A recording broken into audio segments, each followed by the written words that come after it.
Good morning, guys. Ooh, like I feel ya, Isaias, because it's like, do I go get my backpack in the car for the calculator, or do I wait because I don't want to go outside? I totally feel your dilemma there. I try to avoid outside in the mornings when it's winter or snow on the ground by all means possible. I'm pretty sure in my future life I was a hermit crab at some point.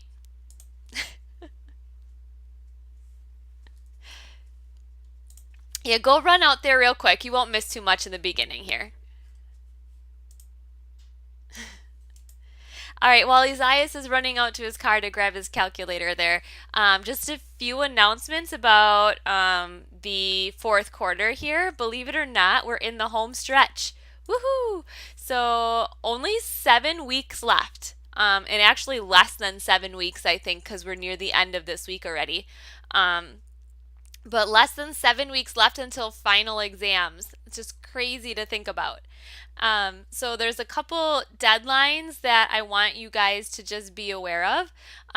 So May 18th is the last day you'll see work on the calendar um, in your classes. And actually, for pre-calculus, your work will actually stop like May 14th or May 15th. So we wrap up actually a lot earlier in here than some of your other classes might. So I think the last thing that you guys will actually see will be on the 14th or 15th of May, and that's the Unit 10 test. So we only have 2 units left, and they're both kind of short units. Although Unit 10, the lessons are really lengthy and might take us a few days to get through. But not much content is actually left till the end of the school year regarding pre-calculus. You do have until May 20th to get all of your work in. So that means all of your daily lessons, all of the unit tests, basically anything that's not the final exam, right? So that last possible day to get any work in will be May 20th, and that is a Sunday. So a normal Sunday deadline applies there, which means you'll have until midnight to get your work in. The week after that, the 21st through the 25th, is final exam week. So May 25th by 4 p.m. is the last day to get finals turned in by. Okay, so everybody has to wrap up by May 25th, 4 p.m., and that's a Friday.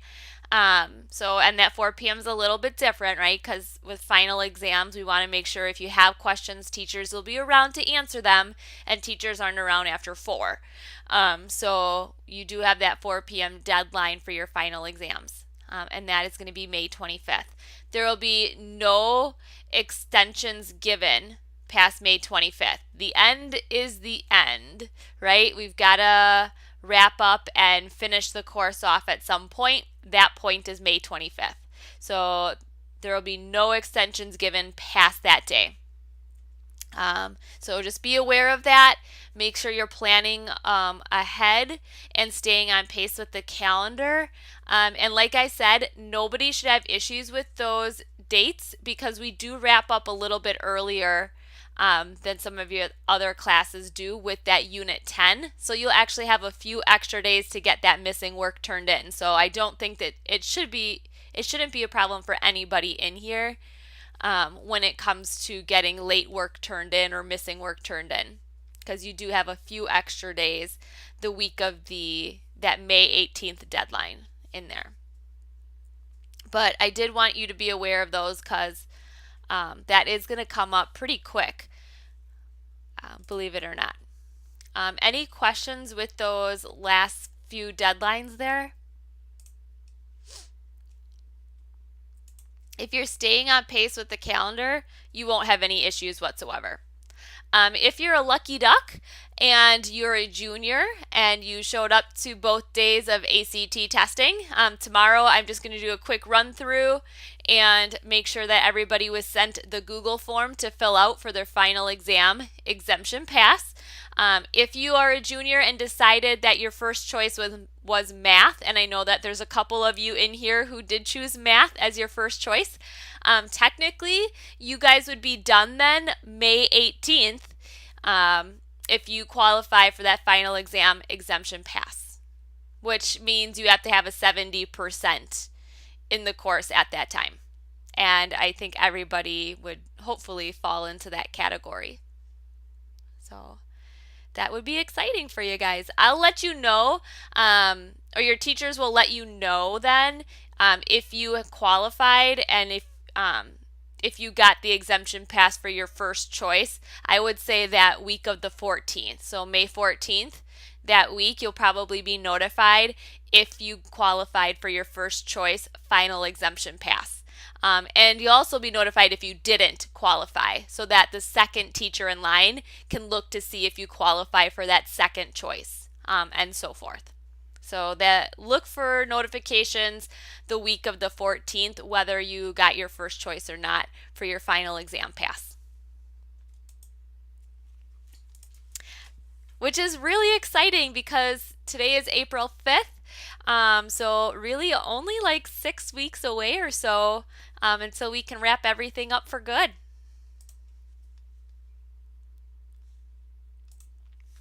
The Unit 8 test, I do want to just touch base on that real quick before we start with Unit 9. The Unit 8 test is looking really good. I've only had a couple people turn it in so far, but their scores were I would say decent on the test. Nothing that was too alarming when I was grading through things, just minor mistakes here or there. So remember, if you haven't taken that Unit 8 test, do so this week because we don't want to get zeros entered for that. That'll really drop our scores down. So just make sure you have a plan to get that Unit 8 test handed in pretty quickly.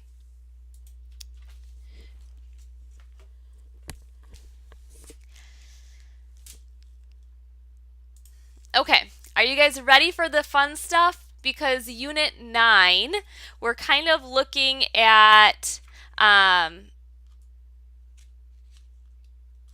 what do I want to really call it? We're looking at some, it's not really statistics, but maybe a little bit of statistics. We're looking at some basic combinations to start us off. We're looking at some binomial theorem stuff, which is Pascal's triangle. Some of you have probably heard of Pascal's triangle before. We're looking at sequences, and we're looking at series and mathematical induction throughout this unit. So some algebra stuff coming back into play here a little bit of statistics mixed in with it to make up our Unit 9 here. All right, the first thing we're going to start off with in Unit 9 is our basic combinations. And there are two different types of things we're going to be looking at here. We're going to be looking at permutations and combinations. And there is a difference between the two counting principles there. So the first counting principle we're really going to focus on are our permutations. Permutations is finding out how many different orders you can make if order matters. All right, so you have to have a distinct position for your values in your list, right? Or in your how you want to organize your data. So the first thing we're going to just take a look at is kind of a basic question here where it says arrange 3 objects in order. So how many different ways can 3 distinguishable objects be arranged in order? So in order means this is a permutation. We'll see this word pop up in a few slides. So permutation, there'll be more on that coming up later. So if we just do any random 3 objects, they listed A, B, and C in the book, so we'll just kind of follow their guide. You can do 1, 2, 3 if you want, but basically you're just thinking of all the different ways that you can create a list there using those 3 numbers. So what they did is they organized their information using a tree diagram. Does anybody remember making these tree diagrams back in Algebra 2 when we talked about our probability topic a little bit there? Yeah, right? So those tree diagrams are a really good way to kind of organize our information. So here you can see the first branch is your three choices that you have.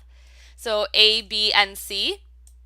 After you decide what that first letter is going to be, you have two choices after that to choose from, right? So if I go A, then I have two choices left, B or C.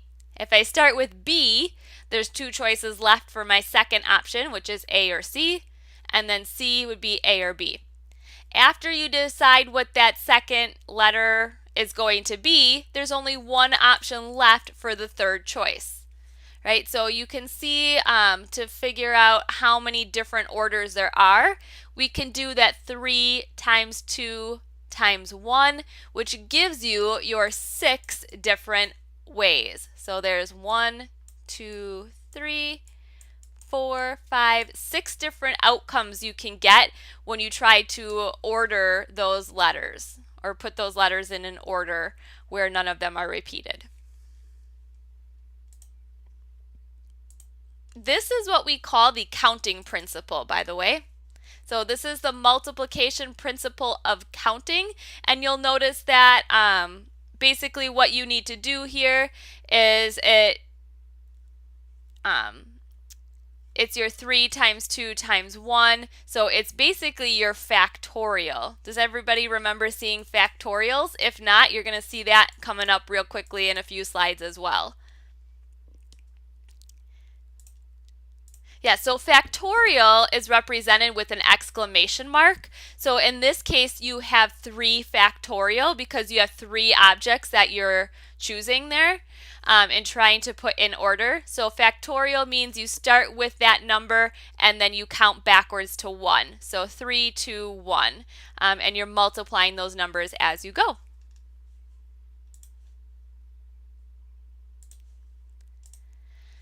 Now that factorial and the multiplication principle here is really useful because yes, the tree diagram is nice for organizing your information, but it becomes impractical if you have a large number of objects that you're trying to arrange, right? If you're given even 5 numbers there, I think a tree diagram is unreasonable for you to figure out how many different ways there are to organize the information, because 5 factorial, that's a pretty large number, right? I don't expect you to have that many branches coming out in a tree diagram to organize all the different options. So we really want to rely on these counting principles to help us find our answers, because these tree diagrams, even though it's great for organization and we can visually see what's occurring, it's not going to be very practical with the examples that we're looking at in the pre-calculus level.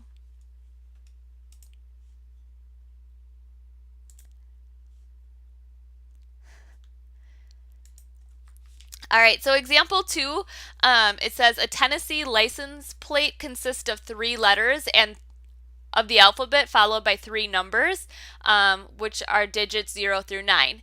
Find the number of different license plates that could be formed if, and there's 2 different scenarios that we're going to find. For some reason, the 2 different scenarios didn't copy here, but it's not too hard to identify what the 2 scenarios are going to be. The first is if there's no restrictions on the letters or digits that can be used. So that means in your license plates, you can have 3 of the same letter and 3 of the same numbers, right? So let's figure out how many different possibilities there are that we can create for the license plates if there are no restrictions. Okay, so basically what we're going to do is we're just going to figure out how many options are available for each spot. So let's start with the numbers first. If I want, or not numbers, letters, sorry. If I want to choose a letter for the license plate, how many letters are there to choose from? There's 26. Now, if there's no restrictions, how many options do I have to choose from for that second letter. Yep. And then how many options are there to choose from for the third letter? Yeah. 26, 26, and 26. So this is with no restrictions, meaning the same letter can be repeated. Now we have three numbers as well. So again, we're assuming no restrictions here. What should each of those blanks be filled in with for my numbers? How many numbers can I choose from for each spot? 10, right? 0 through 9 means there are 10 different numbers that I can choose from. All right, how many different possibilities or different combinations can we make from this? Yeah, right? So grab the calculator, let's multiply those all together. And it's going to be a really, really large number.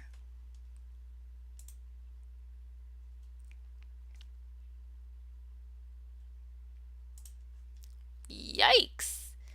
17,576,000 different possibilities. Wow, that's a lot. Okay. Of course, you probably need a lot when you're talking about license plates, right? All right, let's see if they do place restrictions. So with restrictions, how is that combination going to change? All right, so how many letter options do I have for my first letter here?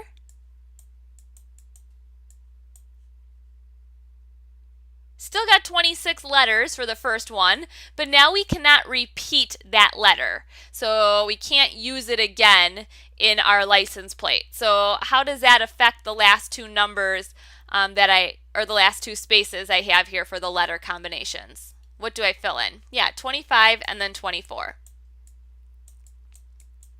All right, now we have those three numbers. What am I going to put in the number spaces then? Yeah, 10, 9, and 8. This is going to drastically cut back on the number of combinations we can make here, right? Just by looking at it, we should cut back quite a bit. How many different combinations can we make if we place restrictions in there now? 11,232,000. Yeah, so that's quite a bit. You went from 17 million just down to 11 million. Still a lot, but that was cut back pretty drastically. All right, any questions with that before I formally introduce our permutation definition and our factorial definition?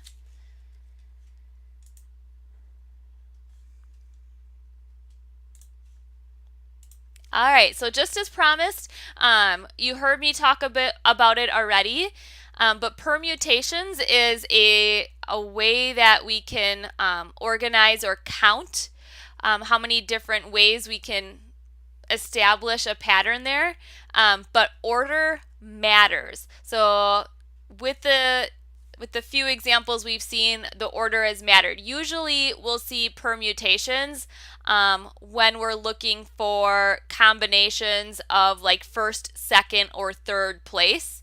So you have distinguished seating and you can't really switch things around too much, right? So the order matters means that permutations are being used. All right, we already talked about the counting principle that we have for permutations, and that is your n factorial. So that factorial, which is the exclamation mark, means you take that number and you start multiplying backwards until you reach 1. What we didn't address, though, is what if you have a 0 factorial? Does anybody remember what 0 factorial actually simplifies to?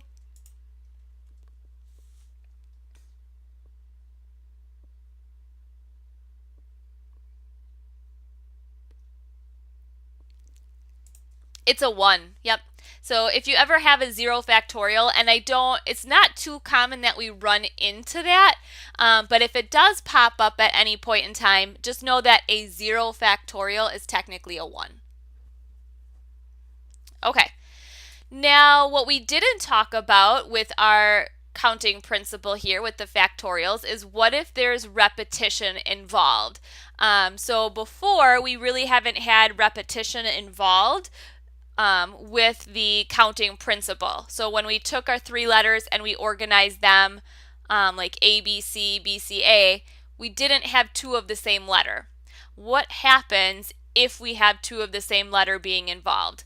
We don't want to overcount when that happens. So we're going to go ahead and take a look at what they call a distinguishable permutation next. So this example 3 is actually starting to get into those distinguishable permutations. So let's take a look at this example and see if we can find a solution to help us not overcount for the different combinations we can make.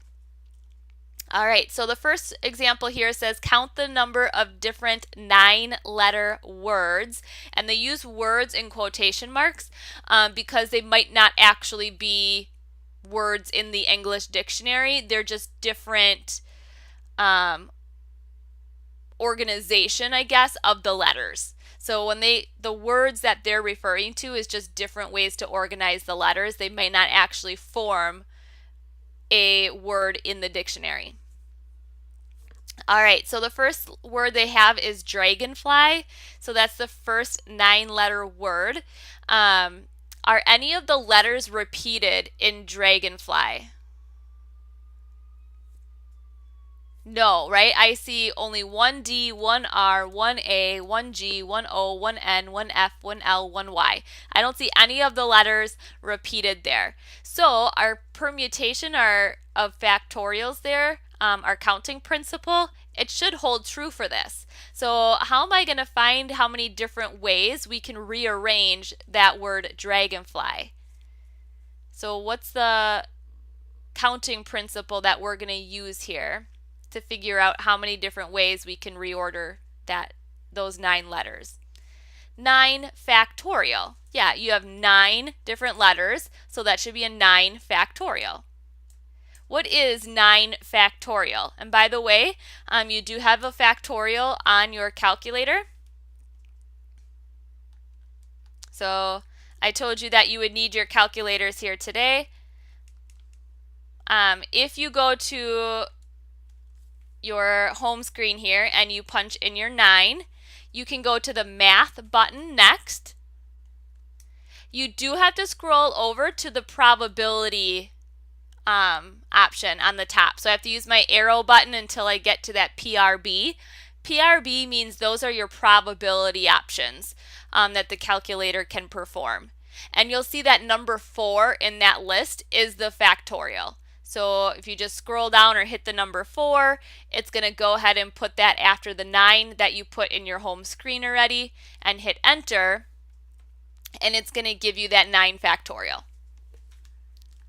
Yeah, so 362,880 options. That's a lot of different words in quotation marks that we can form there with those 9 letters. So lots of different ways to reorganize those 9 letters or rearrange those 9 letters.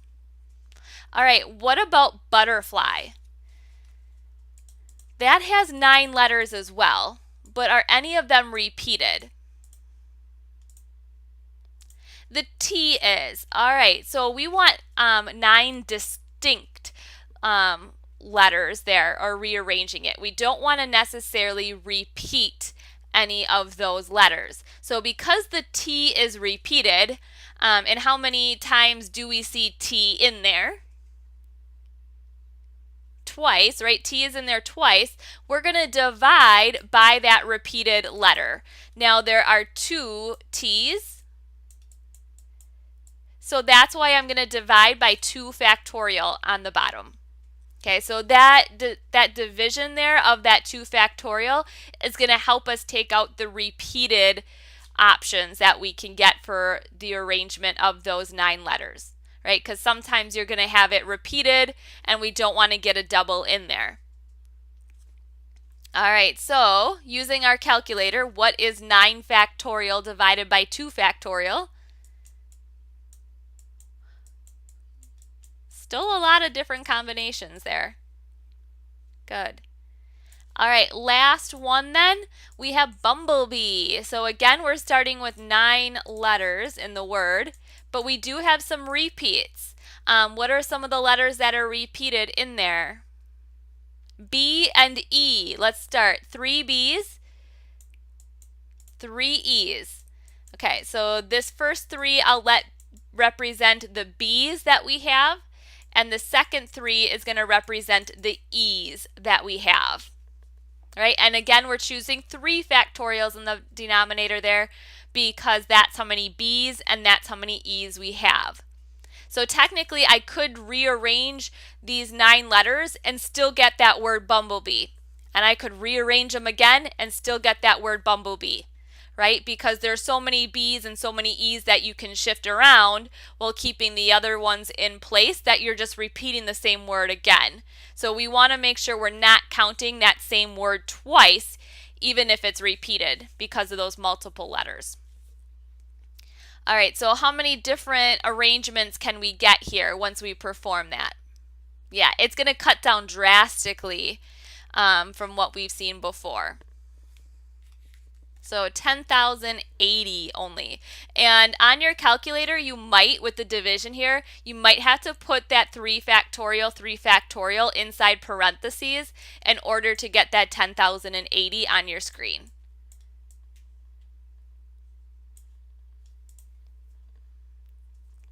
All right, any questions with that distinguishable permutations and what we did here with those the repetition of the letters in the words?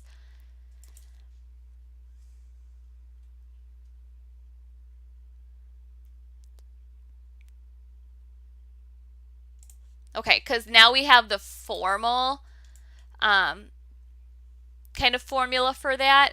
The formal formula I think is a little bit confusing when you take a look at it, but just notice that these on the bottom are referring to those repetitive letters or repetitive numbers or whatever may be repeated in your category there that we don't want to count twice. So that's what these bottom numbers are referring to.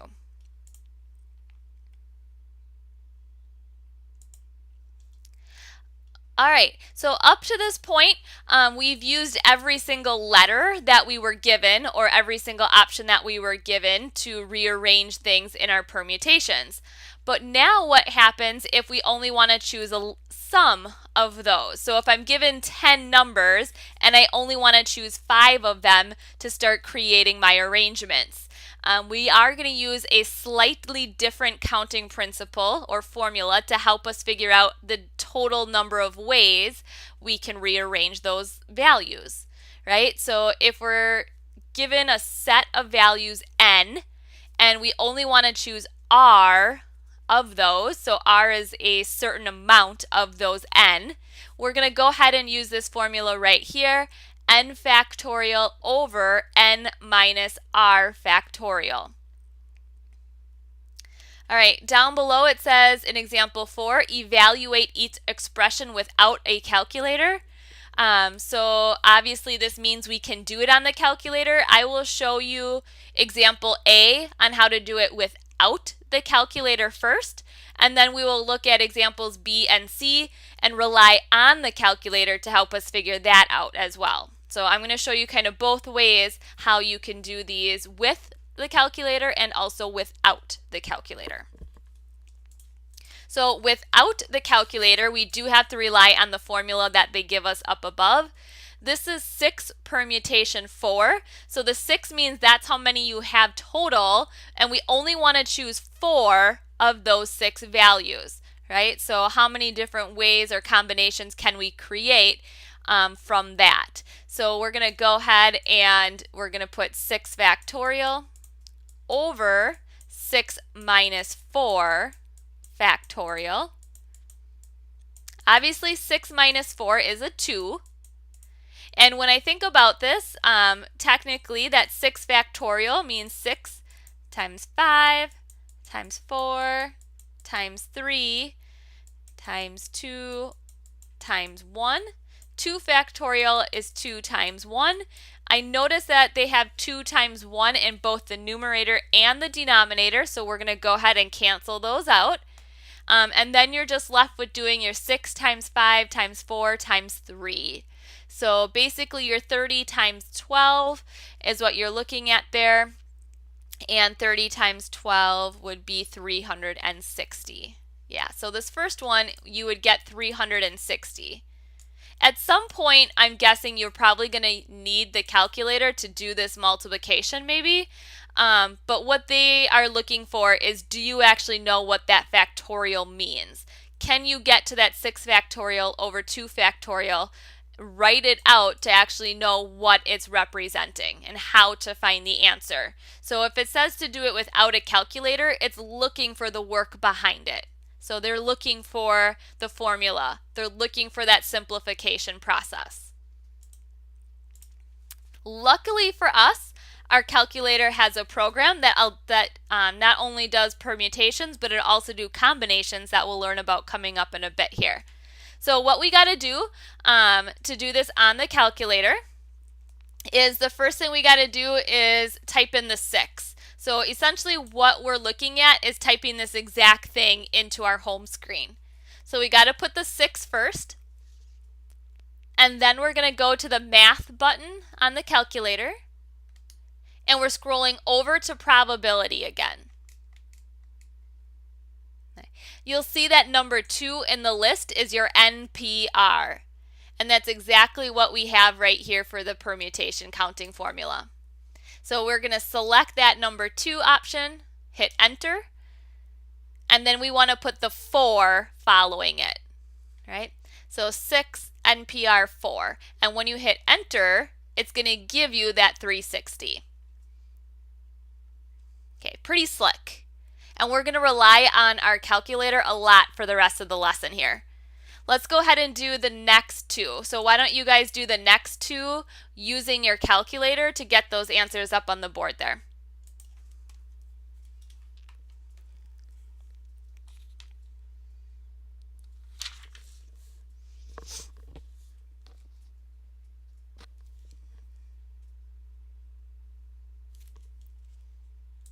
So 990 for part B looks good.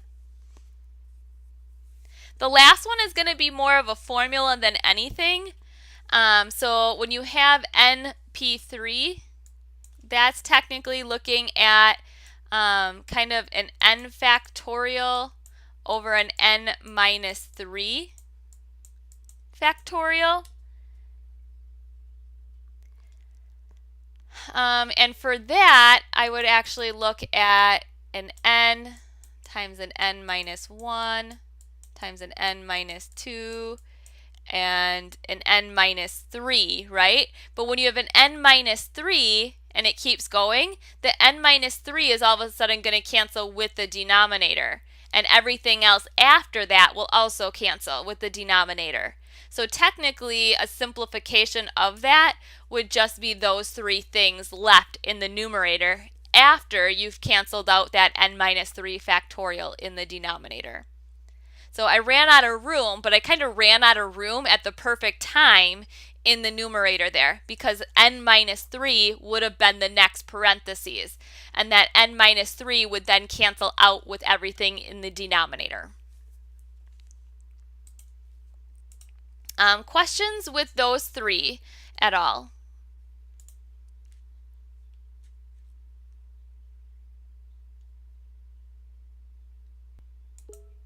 Okay, I'm going to skip the Snow White one because that one is just permutations again.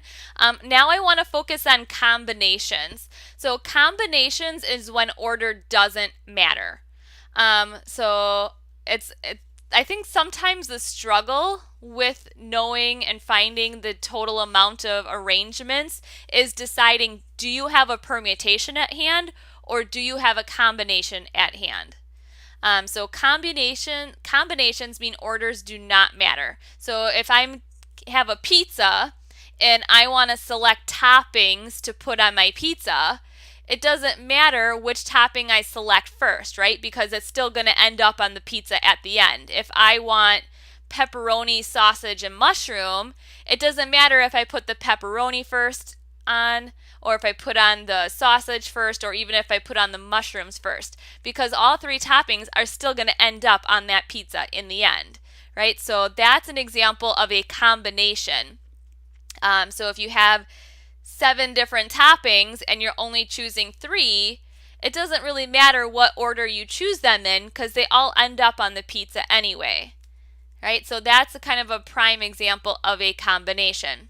An example of your permutation is if you're selecting maybe a position for a principal and a teacher and a guidance counselor, right? It kind of matters who goes in what spot. Or if you're choosing somebody for first place, second place, and third place, it matters the order in which they go, right? Because you can't just select 3 people and say, there you go, there's your first, second, and third place. Because if you put one person in first place, that's a big difference than finishing in third. So the order matters for that placement. So that would be an example of your permutation versus a combination. Notice that the formulas are very similar. The only extra added piece in your combination is that r factorial in the denominator. So again, those formulas are pretty similar, but it's got an extra added piece.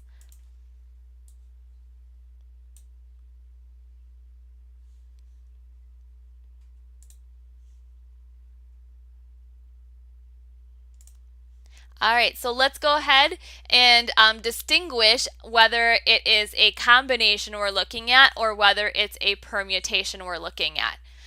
So the first example, and this one might well, we'll see. It says a president, vice president, and secretary are chosen from a 25-member garden club.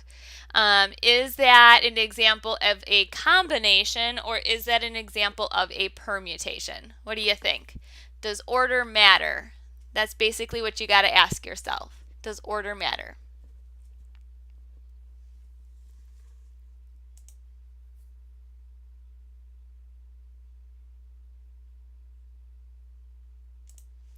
Order does matter, right? So when you're choosing those 3 people, it does matter because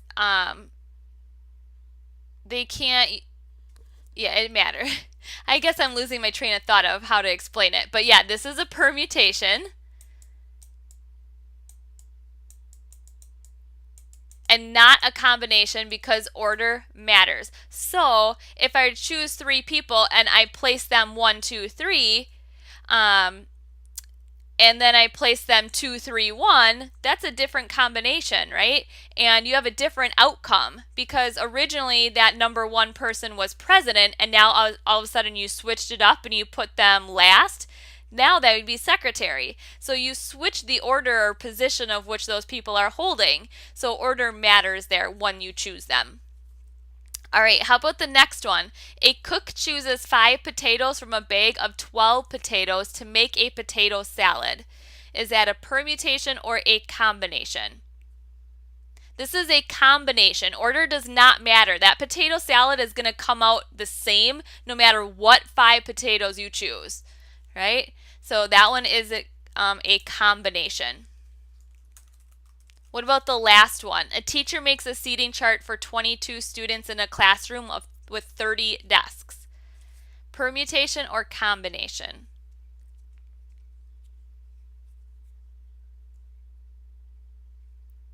So when you think of a seating chart, does order matter? So Tommy thinks permutation.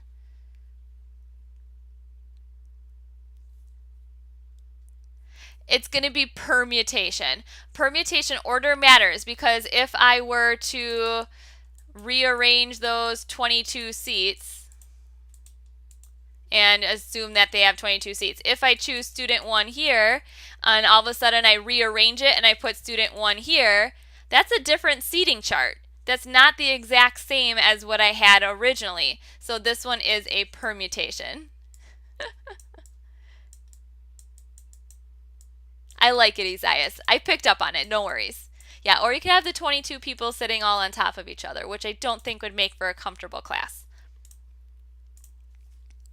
All right, now you can also do combinations on your calculator, by the way. I know we're running on a time, so I'm going to touch upon this real fast. So obviously you have the formula you can rely on, but when you were in looking at your permutations, hopefully you saw the next thing down below was NCR. NCR is that combination. So that's the button we'd want to use for combinations. Let's go ahead and do these two examples real fast using our calculator. It says in the Miss America pageant, 51 contestants must be narrowed down to 10 finalists who will compete in a national television competition. And how many possible ways can the 10 finalists be selected? First of all, you have to decide, is that a combination or is that a permutation? What do you think? Originally, permutation kind of comes to mind, but are you deciding first, second, third, fourth, fifth, sixth, seventh, eighth, ninth, and 10th place? Or are you just choosing the 10 finalists in any random order? Right, this is technically a combination. It doesn't matter the order in which they are chosen, not yet. So if you're just narrowing the field down to 10 and you're not distinguishing who's coming in first, who's coming in second, and who's coming in third, the order does not matter yet. So technically this is an example of a combination. So we're doing 51 contestants and we want to choose 10 of those. So using our calculator, let's type in the 51. Hit the math button, scroll over to probability, and notice number 3 in the list is that NCR. So you would choose that and then choose the 10, and we get an incredibly large number. Yep, so Isaias has that scientific form there. 10 to the 10th power. That's a lot of different combinations. All right, how about the lottery numbers? It says the Georgia Lotto requires winners to pick 6 integers between 1 and 46. The order in which you select them does not matter. All right, does not matter. The lottery tickets are always printed with the numbers in ascending order. How many different lottery tickets are possible? Is this permutation or combination? Combination, because it actually says the order does not matter. So that's a really good indicator that it's a combination. You have 46 numbers, it looks like, 1 to 46. So 46 numbers, and we're choosing 6 of those. So how many different arrangements can we make with those values?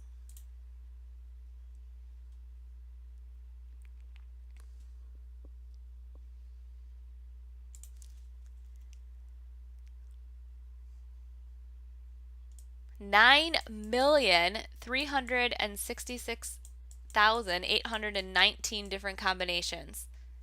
All right, probably a good reason not to play the lottery that often, right? Because in order to win, you'd have to buy 9,366,819 tickets to represent every single combination out there. Right, that's a lot of tickets. Which they put a fun fact in the book that it's more people than actually live in Georgia. So there's less than 9 million people that live in the state of Georgia. So your odds of winning the lottery are very slim. In fact, it's 1 in 9,366,819.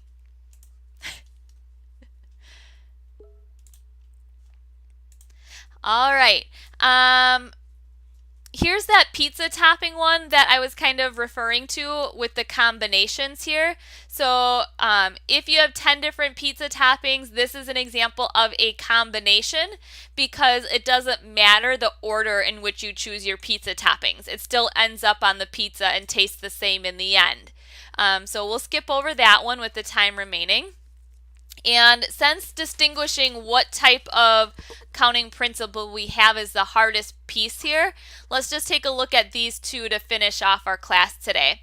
So indicate whether we have a combination or a permutation that's existing. So the first one says that Detective Janet will read the files of 9 unsolved cases from a list of 17. She prefers to read the files in order in which she chooses them. Is that a permutation or a combination? Yeah, and that one is only a permutation because she says she reads them in order, right? If it didn't say that, then that would classify as a combination. But since it put in order, we know it's permutation. How about the last one? Medical researchers need 40 people to test the effectiveness of an experimental drug. If 100 people have volunteered for the test, in how many ways can 40 people be selected? Yeah, the order in which you select those 40 people doesn't matter, right? So that is going to be a combination.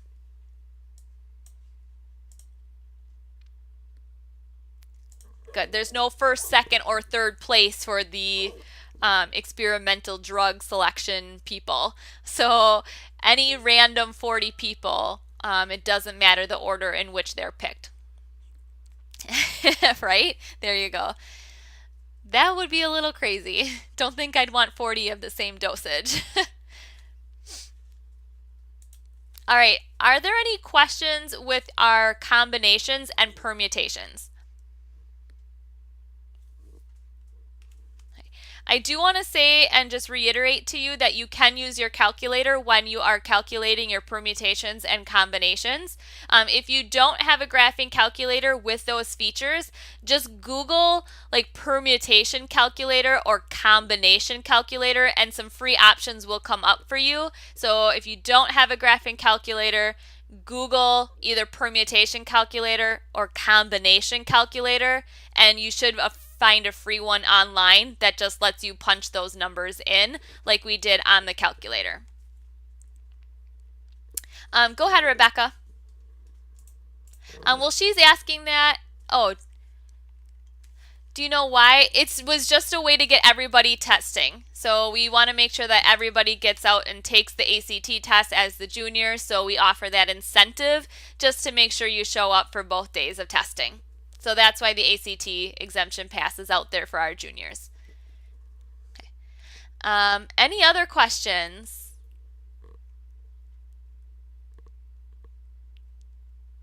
All right, if not, I'll let you guys go. Good luck on that 9.01 lesson and your Unit 8 test if you haven't taken that yet. I will start off next week, Tuesday, by asking about... Oh, hold on. What is next week, Tuesday the 10th? I'm losing track of my days already. Okay, so next week, Tuesday, is April 10th. I actually will not be able to hold a live class that day because I will be giving the Forward Aspire testing down in Waukesha on the 10th and 11th of April. So I won't actually see you guys until next week, Thursday. So I'll see you a week from today. So that gives you a week to kind of get things figured out. And next week, Thursday, we'll take a look at 9.02. So it doesn't really affect our schedule. You shouldn't really have to get a recording from me. We'll just kind of pick up where we left off next week, Thursday, with lesson 9.02. So you got a little bit of time there to digest your 9.01 lesson. All right, so I'll see you again next week, Thursday. Have a great week, a great weekend. If you need me, feel free to sign up for office hours or email me in the meantime. All right, bye everyone.